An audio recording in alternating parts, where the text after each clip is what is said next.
Hey, what's going on, everybody? It's Marcus from TCG Discussions coming at you with a Shroom and Salsa deck profile. This is honestly one of my favorite black leaders of all time because it interacts with the drop. It's one of the things I loved about Dark Brawly with the 6-drop Realm Ravager. Just its ability to take a card out of your opponent's drop is just like really, really strong.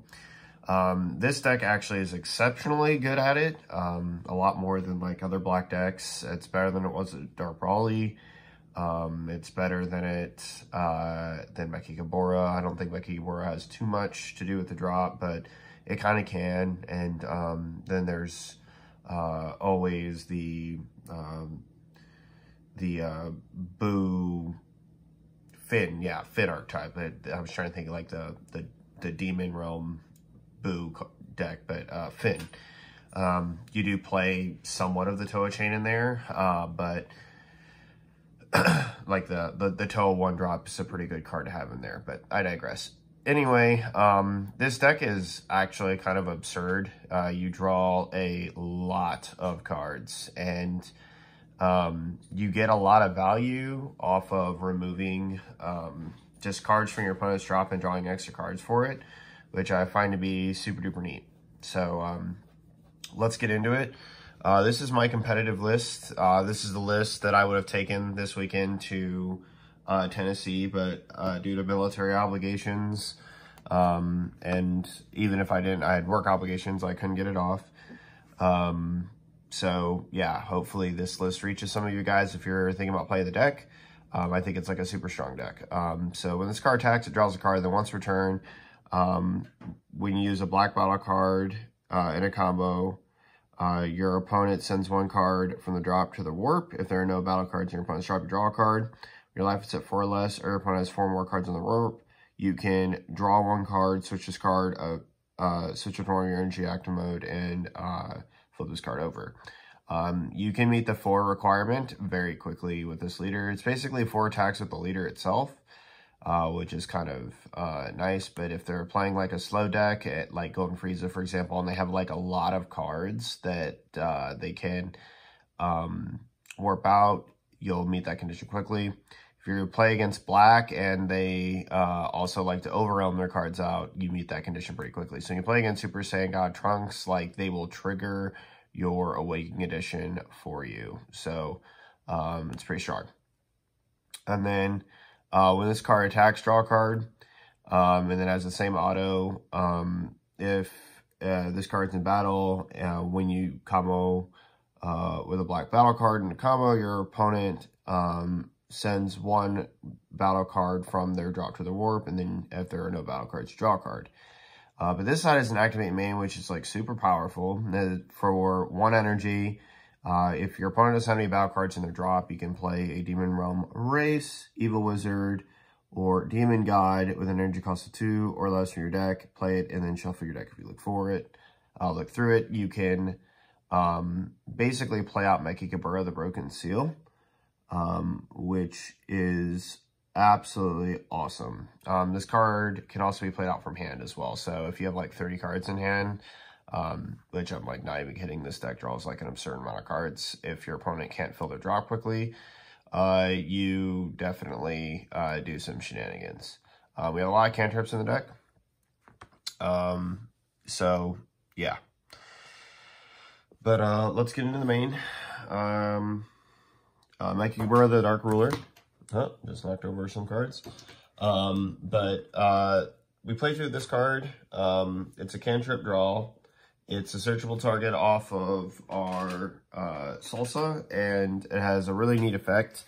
So it has an Overlord, and when you Overlord once per turn with the card, once per turn is like once per turn. So if you have multiple copies that you can, you get to basically bottom deck the card, and then once you bottom deck, you draw a card. And then you play out a token that has a 0/5 cost. So just a Demon Realm Race token, right? That is a lot of value. That is basically like if you have a servant on board, which we do play a servant card, you're basically going to draw 3 technically, right? You're going to draw for this, you're going to draw for the Overlord, and then you're going to play another card. This card just generates a lot of value in that regard, so it's a good 1-drop to have in the deck. Next, we play 4 Demon God Salsa, a Dark King's Vanguard. When this card is used in a combo from your warp, this card gets 1,000 power, combo power for the battle, so it becomes a 6K. It is kind of nifty, but we play this for the top 5 search. When this card is played, you look at top 5 cards, add a Demon Race, Demon God, among them to your hand, then shuffle your deck. Initially, if your leader is a black Demon Race, set up 2 cards from the top of your deck to the warp, which you never want to do. I think that's like just applicable to the other Shroom and Salsa leader. And then to round it off for our cantrips, we play 4 Toa Twisted Sister. This card is a counterplay, which is super strong. Because basically on your turn, it can give you drop it. Your opponent's turn can give drop interruption. And when this card is played, you draw 1 card, then shuffle up to one of your opponent's drop area into their deck. Now, this is their drop area. That means this card can hit extra cards, which is really strong. This is a really, really powerful card in the deck. And it's also it's probably the strongest cantrip of the deck. I mean, aside from being able to top 5 search, this is pretty up there.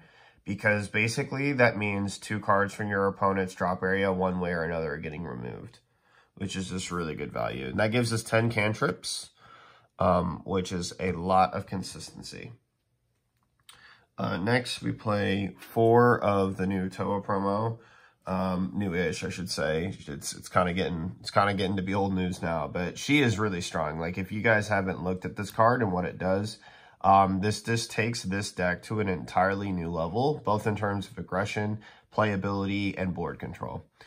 She's deflect critical, which means she's not going to be able to be counterplayed on a Toa, and she has a swap limit 1 into a Toa with an energy cost of 3.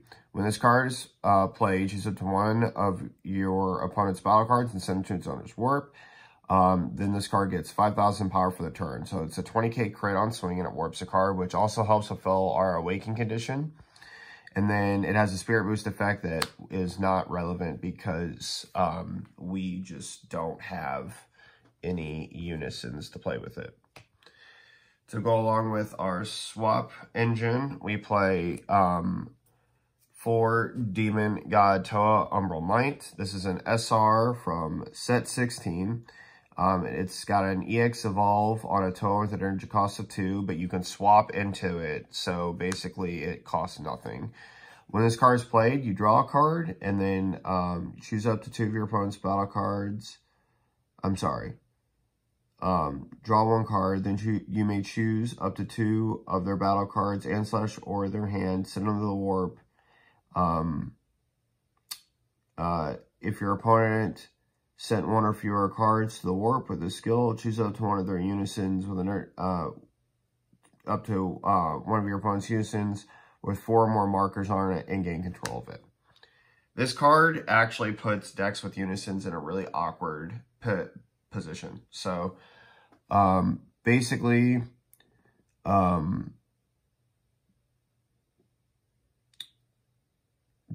what this does is you play this card down. If their board is clear, they have to choose cards from their hands into the warp. If they choose to do none of that, you're basically going to steal their unison. And this is really good against boos in particular, because you can just outright take their boo unison if they don't warp cards from hand. And warping cards from hand is a pretty big deal. So yeah, and she's also a 15k dual attacker, which is just really powerful. So basically on turn 2, what that's going to generate in value, because there's a way to cheat out the Toa for 1 energy. What's going to happen is you're going to get a swing with a lead, a swing with 20k crit, and 2 dual attack swings, which is just a lot of pressure that the deck can put on. And if your opponent's comboing cards out of their hand to get out of these attacks, you're winning the hand advantage war, which is really, really powerful. Next, to round up our Toas, we play 2 Toa Dark Sorceress. This card is actually busted in this deck. So there are decks that can generate a lot of drop area quickly, especially like mill decks or decks that just naturally play a lot of cards for cheap. But what this card does is it goes up on top of your any Toa that's 2 or more for an EX Evolve for 1 energy. It has Deflect, which means it can't be counterplayed. And when this card is played, you draw a card and then you shuffle 4 battle cards from your opponent's drop into their deck. So this basically effectively clears out your opponent's drop area.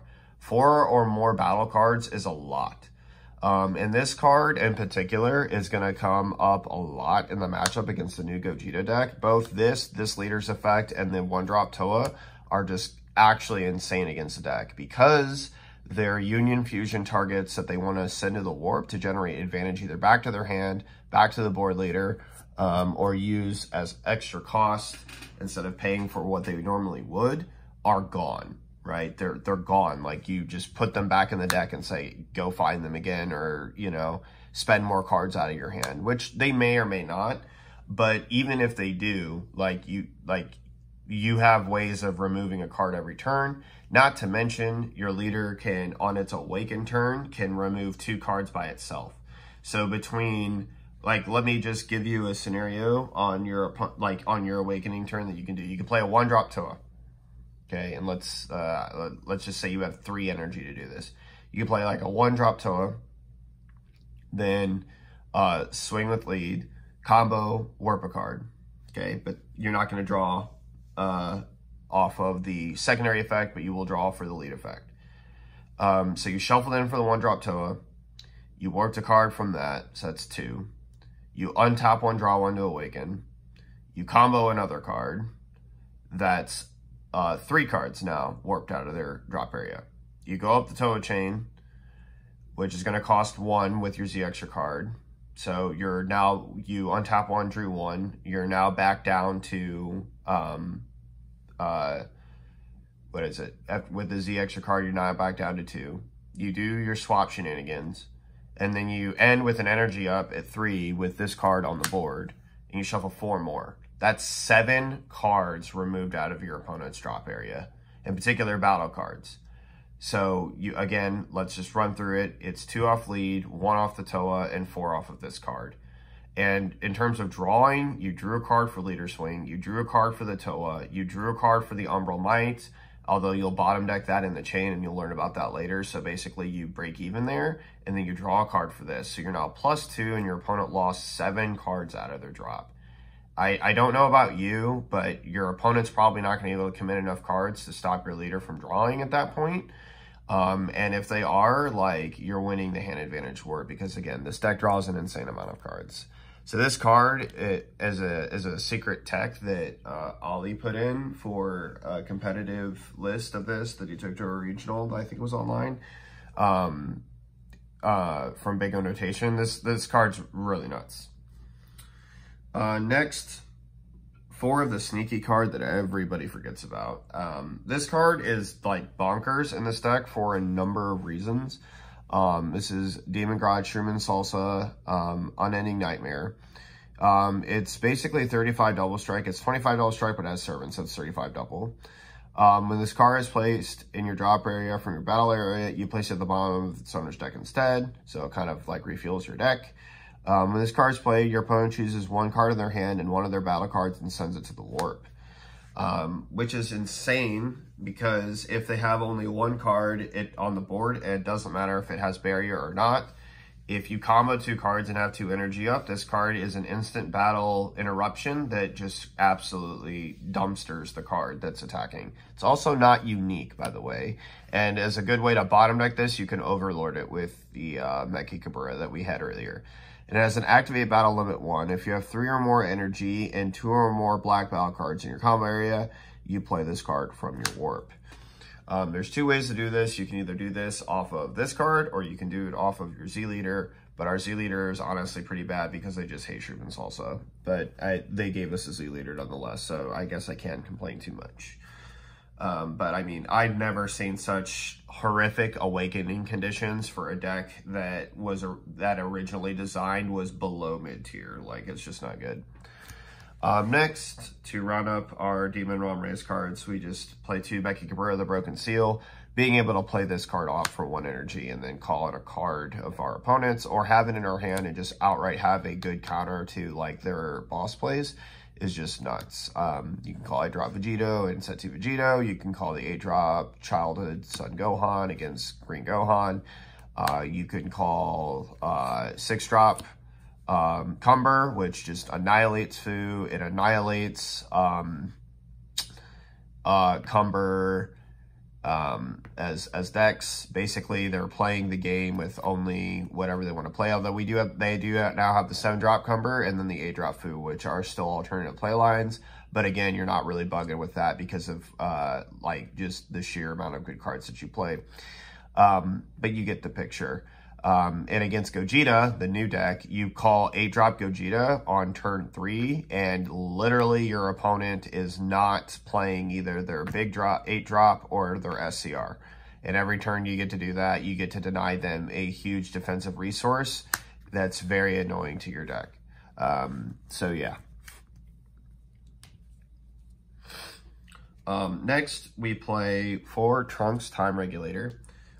This card is particularly very bonkers because of one of our Z cards. I'll set this card up here and then we'll talk about it here in a bit later. But bottom line is that Trunks is a cheap overwhelm in the deck that allows us to draw 2 cards and warp a card, which means we can send out our Shroom and Salsa 8-drop to the warp, which is a card we always want out of our hand anyway because it's a 110k. 110Ks aren't bad to have sometimes, but I mean, if you're spending energy defensively on 1-drop 10Ks, you either probably didn't commit enough aggression or you're not using your negates well enough. But either way, this card is really insane about fixing our hand with one of our Z extra cards. It comes up. It just absolutely comes up. I'm going to set this card up here because there's a card I just remembered that I'm going to need to talk about here in a bit. Next, probably the most lackluster card in the deck. 2 of these Gokus. It's 1-drop, Servant 25k that we can play. It's also a card we can bottom deck off of our Mechagabura to draw. So it's not insanely terrible, but it's just one of those cards where I end up charging it more than I end up using it, but it is a very good card. Nonetheless, it is a very good card. There's no denying that. Next, we play 1 Beyond All Limits and 1 Heated Fighting Spirit. I now finally have 4 of this card and 4 of the Red Brawly promo, thank heavens. That has been just an absolute, like, dogfight to find and get off of people. But anyway, this combo is, like, super strong in the deck because late game, you'll have enough cards that you're going to want to start comboing to just make your swings really big to put on the pressure to like destroy your opponent if they don't flood you out. And then these cards just come in like really clutch at giving you like good extensions. These 2 cards in particular, like I'm trying to think of what black deck I want to play, but there has got to be a black deck that I can come up with that abuses cards like this. This stuff right here feels like old Trunks Vegeta.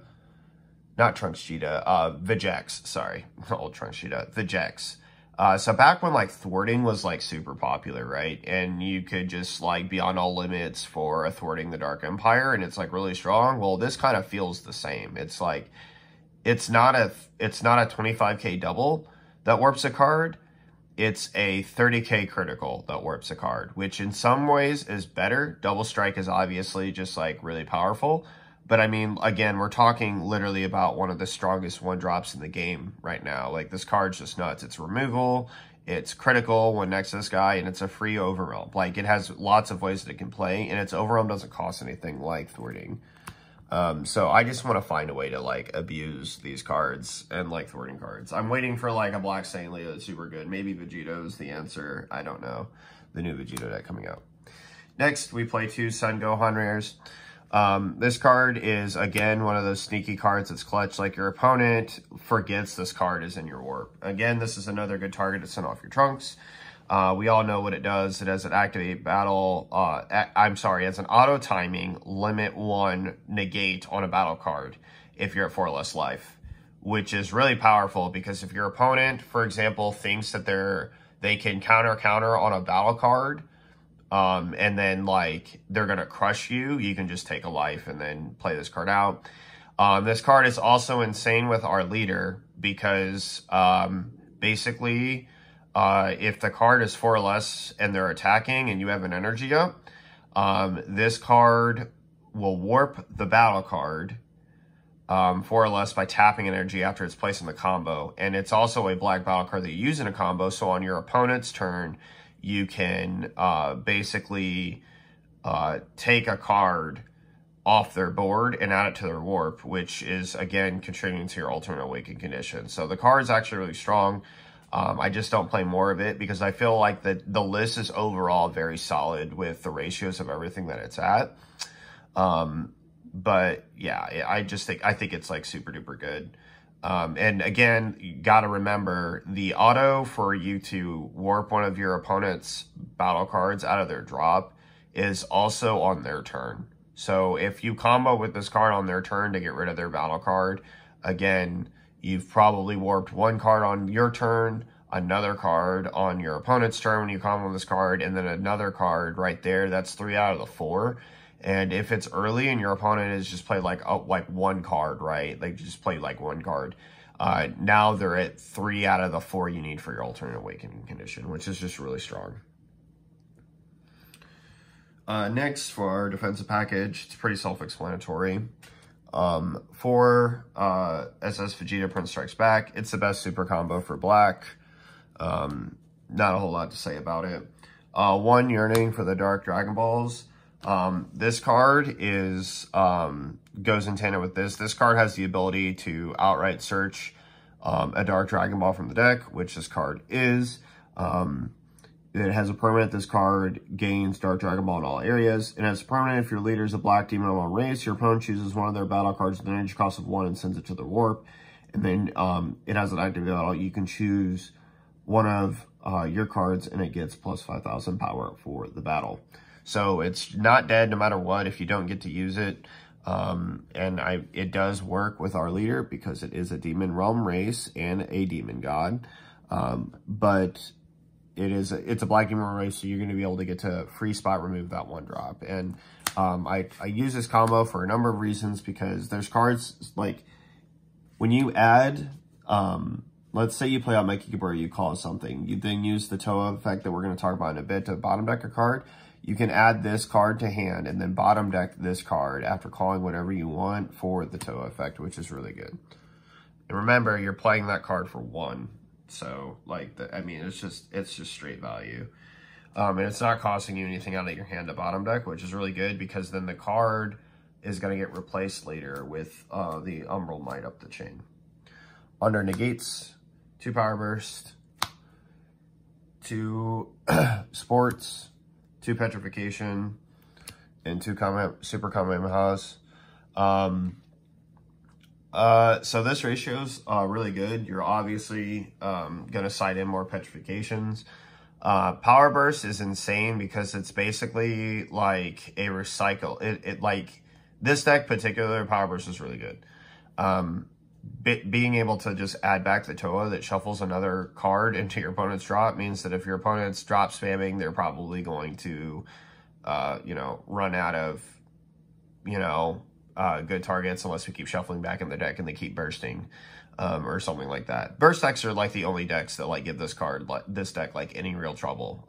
Because if your opponent, like I said, is overcommitting a lot of cards in their hand in order to make big attacks that are not going to be overall impactful because your hand size is going to be huge and their hand size is going to be low, you're going to win the game of attrition. Support's just good because it's support. Petrification is the best negate in the game, bar none. It is actually one of the reasons I think that like Green Gohan is not good, because Super Saiyan God Trunks and this deck, anything that's black that is strong, Cumber, any of them that can play this card, and other decks can't, right? They just lose out on being able to play Petrification. Yeah, it's just so good. It's honestly just so good. Being able to stop your opponent's attack and then stop another card at auto battle timing, resolving its effects, is really strong. This is also super good against the new Gogeta deck. Turning off any of their 8-drop's ability to stand or untap energy with Aegis is really, really powerful. I mean, there's just nothing else to say. The deck falls flat if it commits to an 8-drop for 4 energy that can never untap. Basically, they play the 8-drop, and they better swung with everything else first, because if you have an energy up and this card is in your hand, they are going to die. And Super Kamehameha is really good against yellow. It is what it is. For the last card, it is the best black SCR in the game. It's...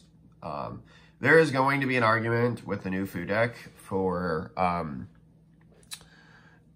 the new Fu deck to be able to play the new golden Cumber card, Great Ape Cumber, because basically that card is preventing your leader from taking damage, period. Any damage, effect, or battle, which is nuts.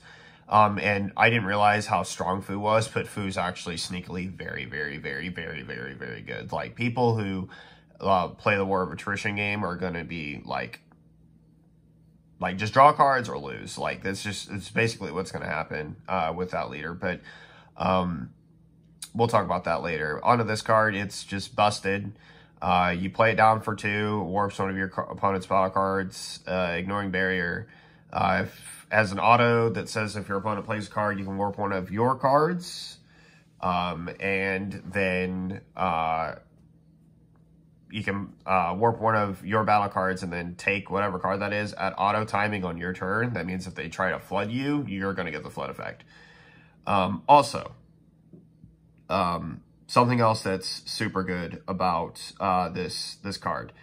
When it's played, you look through your opponent's life and then take, set up to 1 card with an energy cost of 7 or less to the warp, and then choose one of your opponent's battle cards in their warp with an energy cost of 7 or less and play it.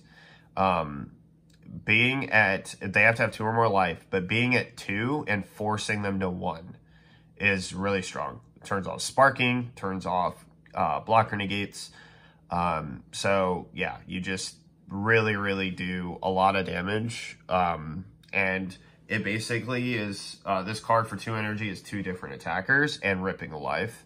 And then saying floodgates really won't work for the turn unless they like negate it with some kind of skill or effect, like petrification. On to our Z deck. We have our 2 lovely tokens. I have 4 of these, but I have them split between this deck and Trunks. Toa. This is an anniversary Z battle card. It's Toa Unpredictable Offense. It has Deflect. If your leader is a black Daburo Xeno, when you activate swap, you draw a card. You really don't care about that. Daburo Xeno kind of stinks. Even though like all this support does like kind of like go toward Daburo, it's just probably best that it's played in this deck because the swap chain in Daburo is just like absolutely like dog trash. You activate main, limit 1. If your leader is Black Demon Realm Race card and you place 1 card from your hand at the bottom of your deck, play up to 1 Evil Wizard or Demon Realm Race with it, both black with an energy cost of 2 or less, and swap from your hand. So this gives you the ability to play out the 2-drop right here that like initiates our swap chain, which is just really, really good. It's the only reason why you play her. And it's worth the -1 because when you get to Umbral Might in the chain, you basically replace the card. So basically you get 3 attacks and a warp, one of them critical 20k and 2 15k swings for the price of 1 card out of your hand and 1 energy.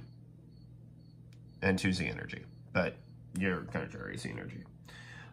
Next, on to one of my favorite black like Z cards like ever. Like, this is actually one of my favorite Z cards ever. Majin Buu, Pure Destroyer. Just its activate main to take a card and then boost this card 20k and place it underneath it is nuts. It's spot removal basically for 2 Z energy because you'll pay 1 for it and then you have to remove another to do it. It's also a blocker, which is something that people really don't consider, and it gains the 25k into your opponent's next turn. So basically, if they flood you and it's not really advantageous for you to continue swinging, you can play this, take a card if you want, and then have a nice blocker. Then we play one Surmounting the Impossible. This is to help fix our hand. If there's something that needs to go to the bottom of the deck, like Mechikabura, we can play this card out, take a life, plus, because we'll take a life and draw a card, and situate Mechikabura where we want it to be.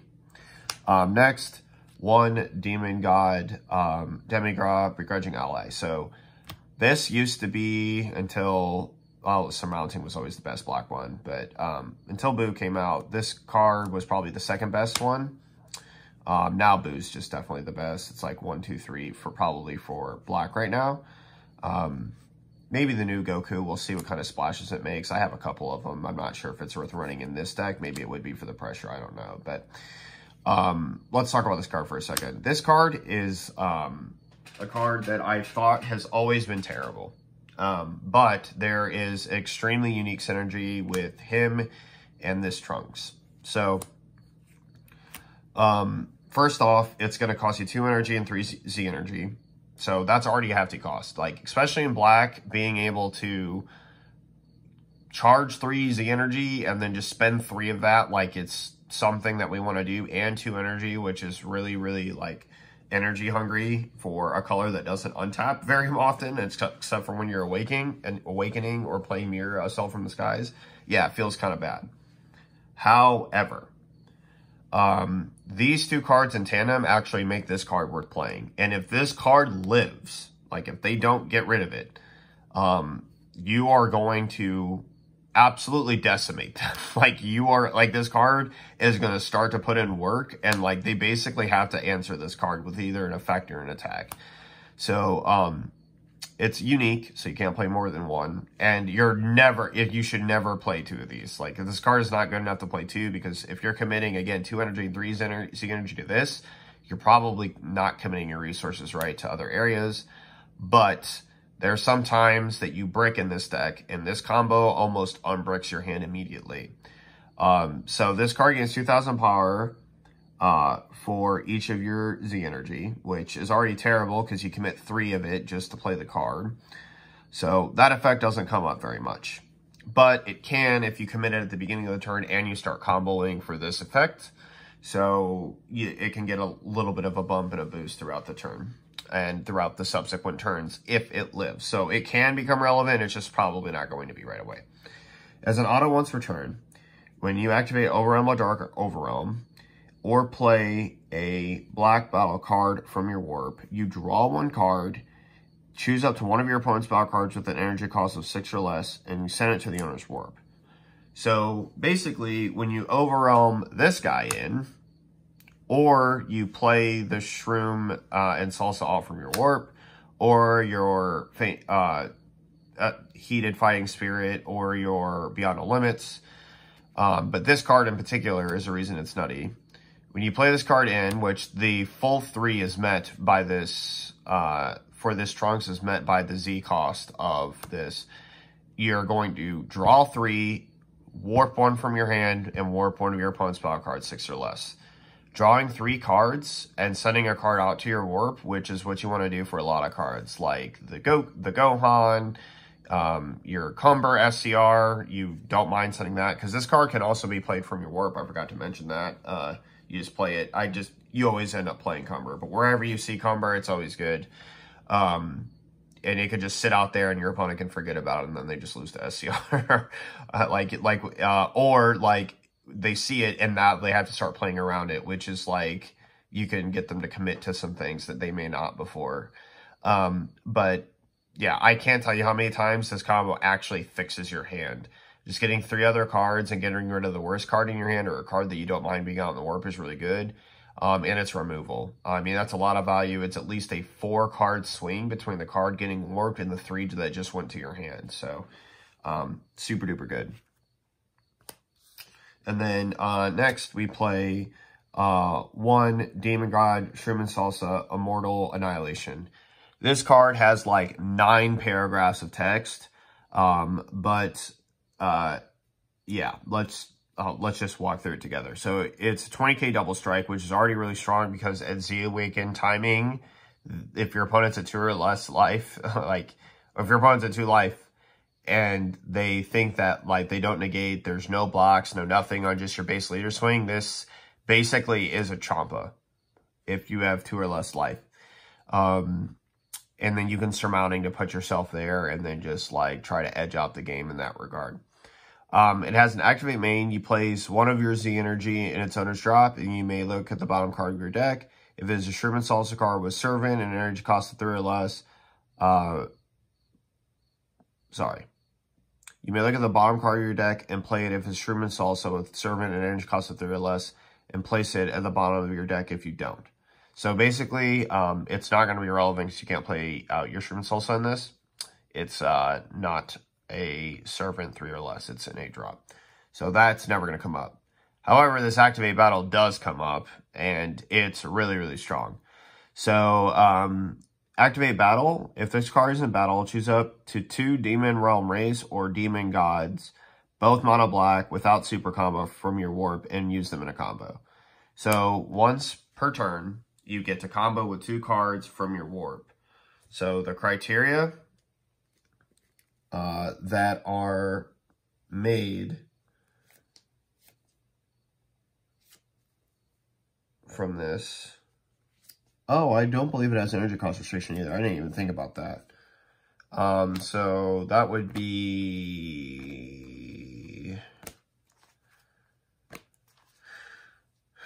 all of these. That's actually stronger than I thought. I'm just going to make sure that is true. Yep, it is. None of these cards have super combo. So that's a lot of cards. It's a lot of cards that can just straight up be used in a combo. Making this card get very strong very quickly.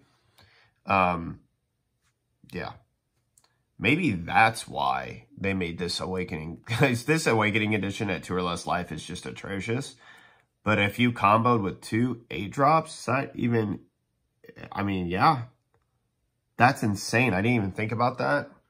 Wow. Making this card potentially a 40k swing. Okay. Wow. Yeah, that's nuts. Yeah, that's absolutely nuts. That's pretty crazy. Wow. Let's quickly run through the side, just so that we don't make this video any longer than what it is. But I don't feel bad explaining this deck because, let's be honest, it's kind of a rogue off deck and not a lot of people know what it does. Like, I just learned about how insane that is. I usually only, I use that effect when I use my Z leader, but I've always only comboed 5Ks. Like, I've never really taken a hard look at that and just read it. But on our side, we play 2 Shin Noble Supremacy. The card's insane against decks that you know on your 3rd energy, you're going to commit some stuff. And like, they're going to just play bombs. Vegito, although Red Vegito kind of gets around that. It stops the 7 and 8 drops in the food deck, which really hurts their top end a lot. It stops the 8-drop in Green Gohan. We all know what Shin is used for basically at this point. 2 Sun Gohan, changing history for blue. 2 Black Smoke. 1 Super Kamehameha. Black Smoke is actually a very strong card in this deck as well. One, it can contribute to the warp, especially if they have a barrier card that needs to be removed. And they have too many cards for your Shroom and Salsa to like come to the board and like just get rid of the solo card that's there. So sometimes that spot removal is going to be really key, especially against a new food deck. That's the thing is about the food deck, if you get rid of all their Z extra cards, they don't really do anything. 200 the Demon God. This is for Gohan and blue. You side this in against blue so that they can't just like untap with D-Magic, which they're going to try to commit to resources. But basically, if you commit, like for blue, if you commit these 5 cards, you're basically going to decimate them. This is also super strong against Time Magic. But again, like Time Magic is just like not the greatest card ever. Like against this deck anyway. We have a lot of single attackers that just like hit really big. 2 Petrification. This to me is a must. If you don't play 4 Petrification and some combination of cards, I think you're playing black wrong. This card is that strong. The only reason why I don't have 4 of this is because Petrification may not be the best card against every single deck. Like Pan, for example. It's very strong against their Z card, but if they just have like a billion attackers, Petrification stops one attack, hits another, but then they just play like another card, and then another card, and then another card. And you're just like, I might as well play this card, which is SS Barak the Tenacious. This card just outright is insane in the deck. Honestly, it's a card that I'm considering main decking because of how powerful it is against every single deck in the meta, period, no matter what. You don't know what it does. It's kind of an old card, but and if you're new to black, it's an excellent side card. But Overwhelm 6 for 1 black. When you play the card using Overwhelm, your opponent cannot attack with battle cards more than 1 time next turn. And you can't play copies of the card next turn, much like Mechikabura. So, like if you play this, like if you play Mechikabura, for example, you can't play Mechikabura your next turn. Same thing with this card. You just can't play it on your next turn. But this card is like literally insane. It's so strong against literally like every deck right now. Like Gohan, if you could get 6 cards in your drop and you play this against like Gohan going into their 3rd turn, which again, asking for 6 in your drop might be a little hefty, but it just depends on like how the comboing is going out and everything. And if you're going into 3 energy on there too, like if you're on the play, like you can theoretically get there. And when you do, this card is nuts. Like it is just absolutely nuts. So that pretty much does it for my Shroom and Salsa deck profile. This one's a bit of a longer one. I have a Pan deck profile that I'm going to make, but that one's going to be way shorter. I wanted to explain this deck because there's a lot of nuance and play sequencing to it that's like, it's kind of easy once you get the hang of it, but then there's like decision making that you're going to have to make that is just pretty good. Like, pretty good, you know, optimal, high tier sequencing and thought processing that you kind of like have to go through with the deck. It's very hard also to get cut out with this deck because you draw an insane amount of cards. And even if you're not, you are taking away from your opponent's strategy. This happens like all the time with this deck. Like you can take anything. You can take Green Gohan, not that they need a lot of cards in the drop area, but like their Bardock Awakened Instincts is a very pivotal piece in order for them to generate hand advantage when they're falling behind. Against the new Gogeta deck, this deck slaps the trash out of it. Yeah, we can't remove any of your 8 drops. We'll petrify them, and then we will absolutely clap cheeks next turn. That's just what happens. You know, anything involved that needs the drop area, even like Overwhelm decks, like you interrupt their drop, you take cards away. And the Toa being able to take away a card, not just a battle card, but a card, and shuffle it into the deck is really strong. So that's going to be it for me, guys. I'll see you in the next one. This is Marcus from TCG Discussion signing off. Laters.